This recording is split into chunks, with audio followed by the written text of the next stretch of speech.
eine Burg, die Mondsalvat genannt.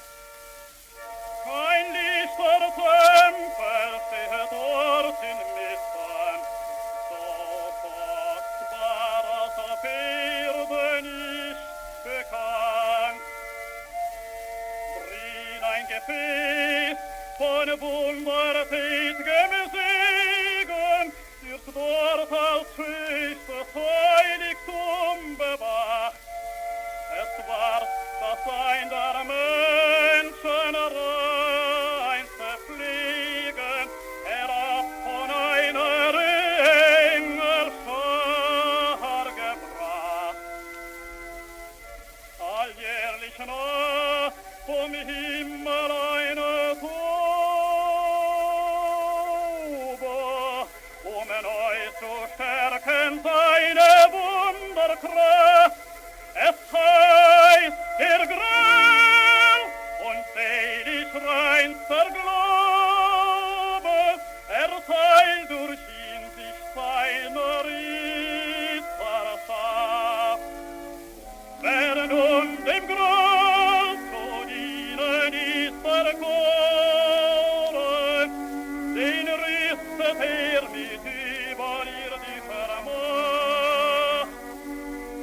An dem ist jedes bösen Trug verloren, wenn ihn sieht, weicht dem des Todes nach.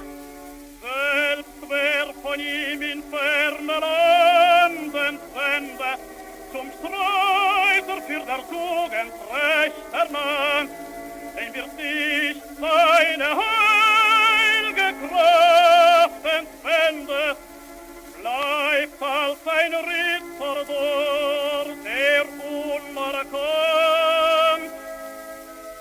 So hehrer Art doch ist es grelle Segen, enthüllt muss das Laienauge fliehen. Des Ritters Ruhm soll Zweifel ihr nicht hegen, erkennt ihr ihn, dann muss von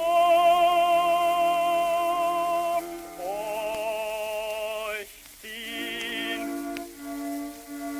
Nun hört, wie ich verbotner Frage lohne, vom Gran ward ich zu euch daher gesandt. Mein Vater Parsifal trägt eine Krone, ein Ritter ich bin Lohengrin genannt.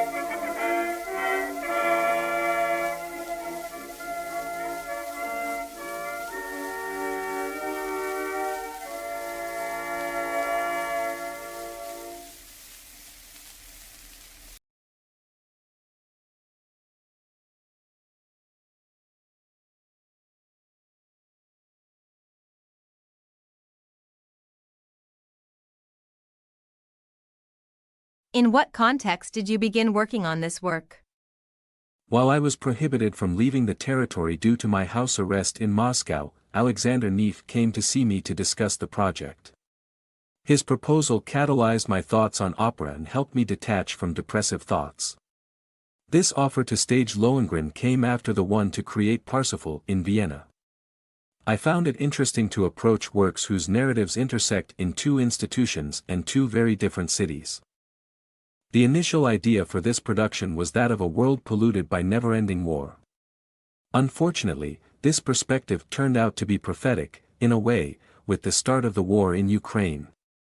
Today, I am in Paris, and despite my joy at being present, I remain deeply concerned to see the world torn apart. Before it became unfortunately relevant, this initial idea referred to a contemporary historical context of the conception and creation of the work. Wagner did not have the same conception of war or its consequences as we have had after the First and Second World Wars. He may have romanticized the idea of conflict and contributed to creating a romantic heroism. Nowadays, we obviously cannot view war from a 19th century perspective. At that time, its essential purpose was to redistribute borders and create nations. The idea of unification was inherent to war, associated with a certain heroic pathos.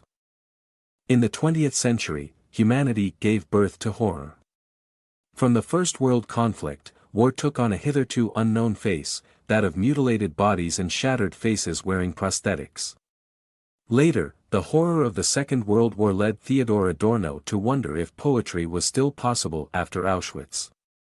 As post-war life has shown, everything is possible, including poetry and prose. Wounds heal, history continues. But I cannot help but think that war is at our borders, and we continue to live almost normally. This situation reveals the cynicism of life. In this sense, can we not ask if there is still room for the representation of the marvelous in the theater? Have you tried to eliminate what is inherent to the work? On the contrary, we have kept what is magical. Magic is perceived here by a person who believes in it. As long as you believe, everything related to magic or the supernatural becomes reality. Moreover, the supernatural is composed of very real elements. The energetic vibrations resemble a form of reality, like the savior of the world's voice heard by Elsa. The concept of magic, as well as that of reality, has changed a lot between Wagner's time and ours. We are in a realm close to psychological thriller here. I always say that Wagner's operas are blockbusters, and his music is particularly cinematic. In Lohengrin, there is a dramaturgical dichotomy that relies largely on the Manichaeism between the characters. I really try to avoid this black and white conception. Our understanding of the world is much more complex today. Thus, Ortrud and Telramund, traditionally the big villains of the opera, have a more human aspect here. We have made them more complicated. They are the only ones against the war. In this respect, they are sympathetic to me, I want to be their advocate. Conversely, in Lohengrin's luminous creature, there are dark spots. He carries traces of violence within him. Does your auditory perception of the work influence this understanding? The subtlety and musical and literary generosity of Wagner are immense. They offer the possibility to make these shifts. This complexity comes from the value of operatic material. Sometimes, we are faced with the flatness of characters, which does not help the director and limits their imagination.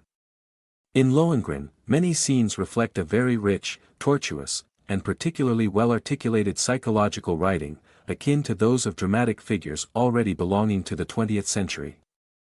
Lohengrin, in its musical form, remains a romantic work, whereas Parsifal aims to be the last expression of the revolutionary musical drama. Does the latter, with its great musical unity, offer less freedom for stage direction than Lohengrin? In Lohengrin, as in Parsifal, there is a key idea that contributes to the opera's progression. In Parsifal, it is a prophecy, here it is a defense. It is captivating to see that there is secret knowledge that can be salvific in one case and deadly in the other. I would like to bounce back on the question of romanticism. Apart from any musicological considerations, one should never forget that romanticism is always based on the notion of death. The idea of romanticism includes the idea of transcending death. The cult of ruins, the celebration of the dark side of existence. Caspar David Friedrich's Wanderer above the sea of fog, observing the world in an almost divine position, all of this corresponds to the attempt to surpass death, or the attempt to accept its presence in our lives. In my opinion, through this common thread, Lohengrin and Parsifal belong to the same universe. In a similarly metaphysical register, can we mention the question of the unspoken and identity, central in Lohengrin? This prohibition is a very interesting subject. The revelation of Lohengrin's identity, as in Bluebeard, highlights a repressed aspect of his life and a new facet of the man. It resembles philosophical death, a psychological process that everyone must go through at some point.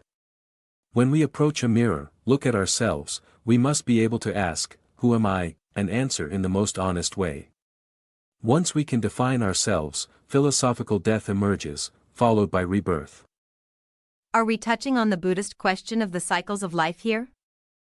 Indeed, but let's save that for a future production.